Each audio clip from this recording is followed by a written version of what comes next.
اور ہماری یہ باتیں سن کر کے مدرسے والے ناراض نہ ہوں. یقیناً میری باتیں سن کر کے مدرسے والوں کا دل دھڑک رہا ہوگا، اور چونکہ میں بھی مدرسے سے جڑا ہوا ہوں اس لیے مجھے بھی یہ فکر ستا رہی ہے کہ اگر زکوٰۃ فطرے کی رقم اگر صرف ایک بیت المال میں جمع ہونے لگی، غریبوں اور مستحقین تک پہنچنے لگی، تو مدرسے کیسے چلیں گے؟ اور یہ فکر تو ہر مسلمان کو ہونی چاہیے، کیونکہ یقیناً ہمارے جو مدارس اسلامیہ ہیں نا، یہ دین کے قلعے ہیں، یہ اسلام کے پلرز ہیں. اسلام کی تبلیغ میں ان مدرسوں کا بہت بڑا کردار ہے، بہت بڑا رول ہے. تو اس لیے مدرسے بند نہیں ہونے چاہیے، مدرسوں کو تالا نہیں لگانا چاہیے، اور مدرسوں میں کوئی جھول جھال اس کی آمدنی میں نہیں ہونی چاہیے. تو اگر یہ فطر زکوٰۃ کی جو رقم ہے یہ ہم غریبوں مستحقین تک پہنچانے لگے تو مدرسے والوں کی فکر ستا رہی ہے مدرسے والوں کو کہ پھر ہمارے مدرسے کیسے چلیں گے.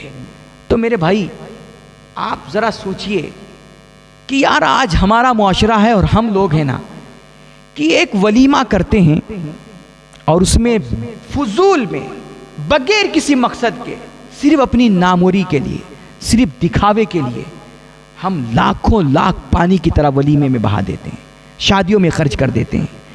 فالتو کے جلسے، فالتو کے عرس کہ ایک لاکھ ایک مقرر کو صرف ایک رات میں دے دیا جاتا ہے. شاعروں پہ بالکل گڈیوں کی گڈیاں لٹا دی جاتی ہیں، بے جا عرس، بے جا قوالیاں، اتنے سارے اخراجات.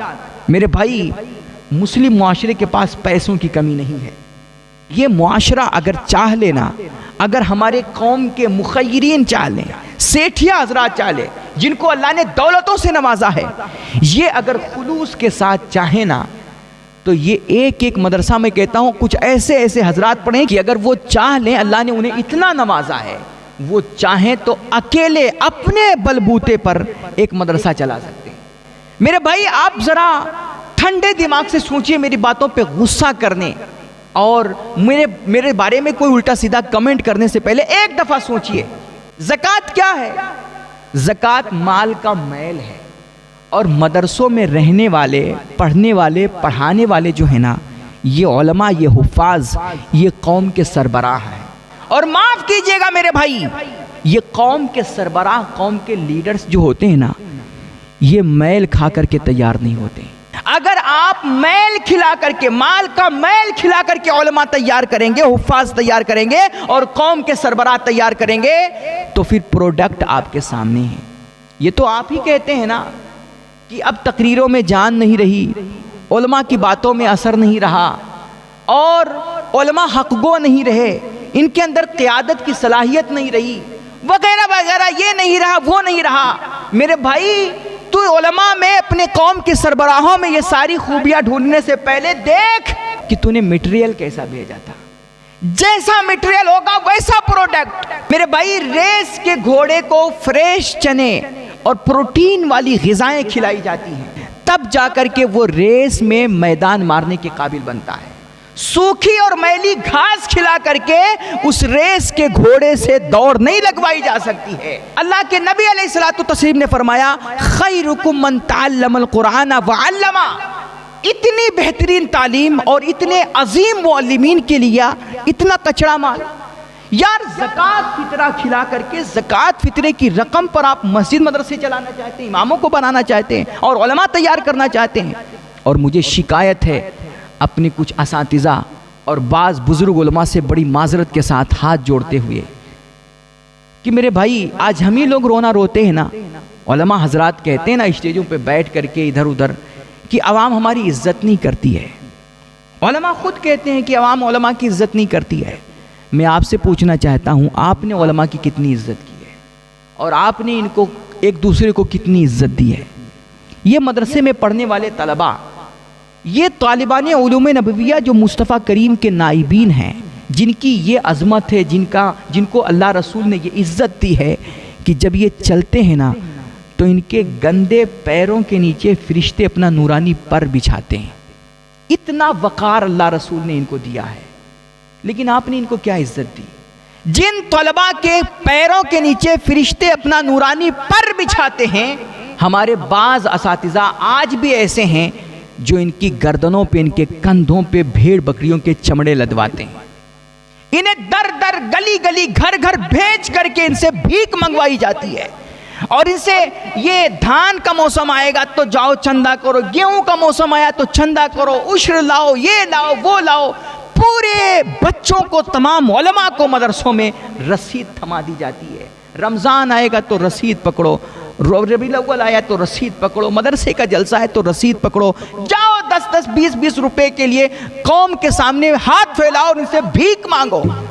یہ ہمارے اساتذہ کرواتے ہیں، یہ مدرسے کے ذمہ داران کرواتے ہیں۔ معاف کیجئے گا، یہ بڑے درد کے ساتھ میں کہتا ہوں، یہ ہم نے، اچھا یہی بچے، اب ظاہر سی بات ہے، اب کبھی کبھی کچھ مدرسوں میں تو باقاعدہ فکس کر دیا جاتا ہے کہ تم کو اتنا لانا ہے، تم کو اتنا لانا ہے، تم کو 2 لاکھ، تم کو 4 لاکھ۔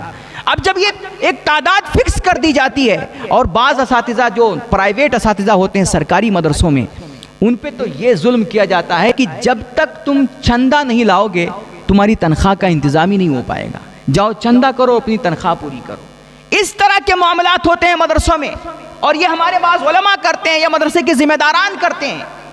اور جب ان پر یہ ظلم کیا جاتا ہے کہ جاؤ چندہ لے کر آؤ گے تبھی تمہیں تنخواہ ملے گی، تمہیں اتنا لانا ہے اتنا لانا ہے۔ اب یہ بیچارے کیا کریں، یہ جاتے ہیں، اب ان کو 10-20 روپے کے لیے اس کی چاپلوسی کرنی ہے، اس کی چاپلوسی کرنی ہے، ان کو بھی خوش کرنا ہے، ان کو بھی خوش کرنا ہے کہ کہیں 10-20 جو اس نے دیا تھا وہ کم نہ ہو جائے، ناراض ہو جائے تو اس لیے بیچارے جا کر کے اس کی چاپلوسی کریں گے۔ وہ کچھ بھی بولے گا، ان کو مجبوراً ہاں ہوں کہنا پڑے گا۔ اب جب اس کے سامنے جا کر کے علماء اس طرح لاچار ہو کر کے، ہم نے دیکھا ہے باقاعدہ کچھ ایسے مجبور بیچارے علماء ہوتے ہیں جن کو مدرسے والوں پر جن کا قہر ہوتا ہے اور جن پر ان کا جبر ہوتا ہے، وہ کیا کریں، اگر وہ نہ جائیں رسید کاٹنے، چندہ کرنے، تو ان کی اپنی روزی روٹی بند ہو جائے، ان کے بچے بھوکے مرنے لگیں گے، اس لیے ان کو مجبوراً یہ کام کرنا پڑتا ہے۔ اب جب وہ جاتے ہیں، کچھ فرعون ٹائپ کے سیٹھیا ہوتے ہیں، مغرور خبیث قسم کے، اب وہ ان علماء کو، چنچلاتی دھوپ ہوتی ہے، وہ روزے سے ہوتے ہیں بیچارے، خود یہ اے سی او میں بیٹھے ہوں گے، کرسی پہ بیٹھے ہوں گے آرام سے، اور وہ بیچارے 50 لوگوں کے پیچھے لائنوں میں کھڑے ہوں گے، چنچلاتی دھوپ میں تھکے آ رہے، اور پھر ایک ہی دفعہ میں دیتے بھی نہیں، کئی بار دھکے لگواتے ہیں اور ٹائم دیتے ہیں کہ اس وقت آنا، اس وقت آنا، اس طرح کی وہ ٹال مٹ، لیکن ان کو مجبوراً پہنچنا پڑتا ہے کیونکہ ان کے پاس مجبوری ہے، ایک فکس رقم ہے، اگر اتنا نہیں لے کر کے جائیں گے تو مدرسے سے نوکری چلی جائے گی۔ اس طرح کی باتیں ہوتی ہیں۔ میرے بھائی یہ جو علماء، بزرگ علماء اور اساتذہ ہیں نا، میں ہاتھ جوڑ کر کے ان سے التجا کرتا ہوں، خدا را اپنے بچوں کو بھیک مانگنے والا آپ مت بنائیے، اپنے بچوں سے رسیدیں مت کٹوائیے۔ مدرسے کے ذمہ داروں کی خود یہ ذمہ داری ہے، اگر وہ مدرسہ چلانا چاہتے ہیں تو مدرسے کے اخراجات اور اس کے انتظامات کا انہیں خود ذمہ اٹھانا پڑے گا، اور وہ خود لے کر کے کہیں سے بھی آئیں، پھر مدرسے کے صدر اور خزانچی بننے کے وہ قابل ہیں۔ ورنہ یہ علماء سے بھیک منگوا کر کے اور ان سے رسیدیں کٹوا کر کے اور ان کو گلی گلی در در کی ٹھوکریں کھلوا کر کے اور ان سیٹھوں کے سامنے ان کو بٹھا کر کے ان کی چاپلوسی کروا کر کے نا، آپ عوام میں کبھی نہ عزت خود کما کر سکتے ہیں اور نہ اپنی قوم کو، علماء کو کبھی عزت دلوا سکتے ہیں۔ میرے بھائی، علماء چندہ کرنے کے لیے نہیں بنے، اور یہ در در جا کر کے 10-10 20-20 کی رسید کاٹنے کے لیے اور ان کی باتیں سننے کے لیے نہیں بنے۔ آپ اس کو کچھ بھی نام دیں، خوبصورت ٹائٹل دے دیں کہ یہ تو قوم کی خدمت ہے، دین کی خدمت ہے اور مدرسے کی خدمت ہے۔ نہیں، یہ دین اور مدرسے کی خدمت ایک سیٹ بھی تو کر سکتا ہے، یہ مدرسے کے ذمہ داران، صدر خزانچی بھی تو کر سکتے ہیں۔ علماء ہی یہ خدمت کیوں کریں، اور علماء ہی یہ درجے جا کر کے بھی کیوں مانگیں؟ یہ مدرسے کے صدر خزانچی اور ذمہ داران کس لیے ہیں؟ یہ صرف کیا کرسی پر، صوفے پر بیٹھ کر کے صرف فرعونیت جھاڑنے کے لیے بنے کیا؟ میرے بھائی، آپ خدا را، میں اپنے بزرگ اساتذہ اور علماء سے عرض کروں گا، ہاتھ جوڑ کر کے التجا ہے، آپ اللہ کے واسطے یہ کام چھوڑ دیجئے۔ آپ اپنے طلباء سے اور اپنے جونیئر اساتذہ سے نا، آپ اللہ کے واسطے بھیک مت منگوائیے، اللہ کے واسطے یار۔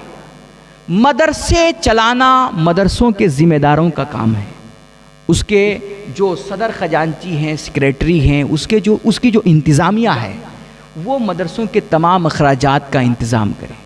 اساتذہ کا کام، علماء کا کام ہے صرف پڑھانا، اپنے بچوں کی صحیح تربیت کرنا، یہ اساتذہ اور علماء کی صرف ڈیوٹی ہے۔ تو اس لیے میں عرض کروں گا علماء اور اساتذہ سے، جو بیچارے رمضان کے مہینے میں پریشان ہو کر کے بعض تو روزہ بھی چھوڑ دیتے ہیں، اللہ کی پناہ، اور یہ چندے کے لیے یار، روزہ چھوڑ کر کے اللہ کی پناہ، اور وہ جا کر کے بیچارے چندہ کرتے ہیں اور رات دن مشقتیں اٹھاتے ہیں. اللہ ان پہ رحم کرے. میرے بھائی یہ علماء یہ کام سب سے پہلے چھوڑیں، اور جو مدرسے کے ذمہ داران ہیں، مدرسے کی جو انتظامیہ ہوتی ہے، وہ اپنے مدرسوں کے اخراجات کا انتظام کریں. وہ اخراجات کہاں سے آئیں گے؟ اس میں مدرسوں میں اب فطرہ زکوٰۃ لینا بند کیجئے. یہ فطرہ زکوٰۃ کی جو رقم ہے، الحمدللہ ہم نے اس بار اپنے گاؤں کے معزز لوگوں کو اور ان جو گاؤں کے سربراہ ہیں، میں نے سب لوگوں کو اکٹھا کر کے ان کے ساتھ میٹنگ کی، اور ہم نے اپنے گاؤں میں اس بار یہ پلان بنایا ہے کہ ہمارے گاؤں کے جتنے بھی صدقات ہیں، خیرات ہیں، بالخصوص جو فطرہ اور زکوٰۃ ہے، یہ اب کہیں بھی ادھر ادھر نہیں جائے گا. یہ ساری رقم ہم ایک فنڈ میں جمع کریں گے، اور انشاءاللہ اس فنڈ سے ہم لوگ ہمارے گاؤں میں دیکھیں گے جو بیوائیں ہیں، جو یتیم ہیں، جو مسکین ہیں، جو ضرورت مند ہیں، ہم اس رقم سے ان کی ضرورتیں پوری کریں گے. ہم اپنے گاؤں کو آگے لائیں گے، اور اپنے سماج کو کم سے کم ہر جگہ نہیں کر سکتے، لیکن اپنے گاؤں، اپنے علاقے میں تو یہ کام کر سکتے ہیں. ہر کوئی اپنے اپنے علاقے میں، اپنے اپنے گاؤں میں یہ نظام بنائے، اور یہ اپنے عوام کو سمجھائے. وہاں کے جو ذمہ داران ہیں ان کو بٹھا کر کے ان کے ساتھ میٹنگ کریں اور بتائیں کہ فطرہ زکوٰۃ کی جو رقم ہے نا، یا اسلام نے جو ہمیں زکوٰۃ کا نظام دیا ہے، یہ اپنے سماج کو مضبوط کرنے کے لیے دیا ہے، اپنے معاشرے کو خوشحال بنانے کے لیے، اسے معاشی طور پر مضبوط کرنے کے لیے، اس کی تنگ دستی، اس کی محتاجی اور فقیری دور کرنے کے لیے دیا ہے، تاکہ جب ہمارے پاس یہ فنڈ جمع ہو، اس فنڈ سے ہم اپنے علاقے کے مسکینوں کو، غریبوں کو، محتاجوں کو، بیواؤں کو دیکھیں، ان کی ضرورتوں کو محسوس کریں، اور اس فنڈ سے ہم ان کی ضرورتوں کو پوری کریں. جہاں ضرورت ہو، کوئی مسلمان اگر اس پر کوئی مقدمہ ہو جاتا ہے، ناجائز مقدمہ، ہم اس فنڈ سے اس کا مقدمہ لڑیں گے، اس کے معاملات میں اس کو رہائی دلوائیں گے. اور اس کے علاوہ آپ دیکھیں کتنے ایسے مسلم سماج میں ہم نے دیکھا ہے، کتنے بیمار ہوتے ہیں، بیچارے غریب ہوتے ہیں ایک تو، پھر ان کو کوئی بیماری لگ جاتی ہے، وہ دوا علاج کراتے کراتے جو کچھ ان کے پاس ہوتا ہے نا، وہ بھی ختم ہو جاتا ہے. پھر جب دیکھتے ہیں ادھر ادھر بھیک مانگتے ہیں، پیسے طلب کرتے ہیں، نہیں دیتا ہے کوئی نہ، انہیں مجبور ہونا پڑتا ہے، اور جان بچانے کے لیے وہ بیچارے جاتے ہیں کسی غیر مسلم سے، جا کر کے سود بیاج پر پیسے لے کر کے آتے ہیں، قرض پر. ایک تو غریب ہے، دوسری بیماری لگی ہوئے پر قرضہ دار ہے، اور اس کے اوپر ان کے اوپر سود چڑھتا رہتا ہے. اس طرح جب وہ سود کا پیسہ نہیں دے پاتے ہیں نا، پھر وہ غیر مسلم ہوتا ہے، ان کی زمین جائیداد پہ قبضہ جما لیتا ہے، ان کی پراپرٹی کو ضبط کر لیتا ہے. اس طرح کے کئی ایسے واقعات ہمارے سامنے ہیں. میرے بھائی، آپ یہ فطرہ زکوٰۃ کی رقم ایک فنڈ میں جمع کیجئے، ہر کوئی اپنے اپنے علاقے میں یہ کام کرے. ہم نے اس بار کیا ہے الحمدللہ، اور ہم نے اس بار طے کیا ہے کہ ہمارے فطرہ زکوٰۃ کی رقم ایک فنڈ میں جمع ہوگی، اور اس سے ہم اپنے گاؤں میں کام کریں گے، اپنے گاؤں کے غریبوں، محتاجوں اور مسکینوں کی مدد کریں گے، ان کی ضرورتوں کو پوری کریں گے. تو آپ فطرہ زکوٰۃ کی رقم مدرسوں میں مت لگائیے، رسید مت کٹوائیے. آپ کو اللہ نے دیا ہے تو یہ 2.5% صرف زکوٰۃ ہے نا یار میرے بھائی، آپ ذرا 5% کر دیجیے. اللہ نے آپ کو کوئی کمی نہیں دی ہے، اور آپ اللہ کے لیے تعلیم پر، علماء پر، اور جو ہے طلباء پر خرچ کریں گے نا، اللہ آپ کو بڑھا دے گا یار.